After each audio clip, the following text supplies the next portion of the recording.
My name is Trinity Mouozon Wofford, and I'm the co-founder and CEO of Golde, and we are a Brooklyn-based health and beauty company. So really all of our products are about taking this category of superfoods and making them a little bit more approachable and inviting to the everyday consumer. As a founder, I think you're constantly dealing with this challenge of how do I stay true to myself, but how do I also make sure that I'm growing and furthering my company? And so I think it's really coming back to that reason of why you started and really listening to that piece. But also, I think being comfortable with the fact that that might change. Who you are when you first start your business might not be who you are today.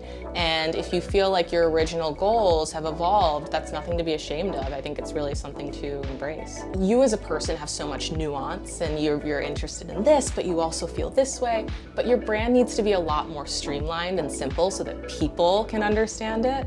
And so I think it's also like creating that healthy separation between who you are as a person and who your business is, and being comfortable with that. One of the greatest struggles that I think we face right now is this question of funding the business and figuring out how to accompany our growth plans with that. I think there's now so much opportunity to grow the business as quickly as humanly possible, and we definitely have investors reaching out saying, hey, we really want to kick this up to the next notch. And it's not necessarily something that we won't ever do, but it was a really tough decision for me to make, to say, you know what, I think for now we're going to continue to bootstrap. And that was important to me because when I started the company, I was quite young. And I didn't feel comfortable with the idea of being responsible for someone else's money at, age 23. So, I think now we're getting to a point where we really understand the business a little bit more, and we could be comfortable taking on something like that. But that was a very difficult choice to make.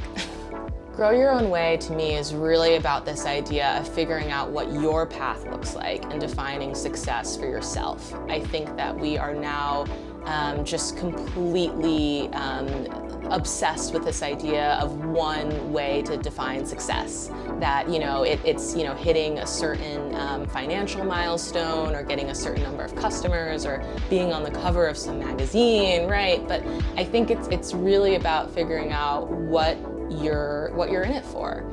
And I think also kind of appreciating that journey rather than being so obsessed with getting to the destination. It's sort of a cliche, but you really have to appreciate every single day that you're moving through it, because there's really not going to be a moment where you sit back and say, okay, I've achieved it.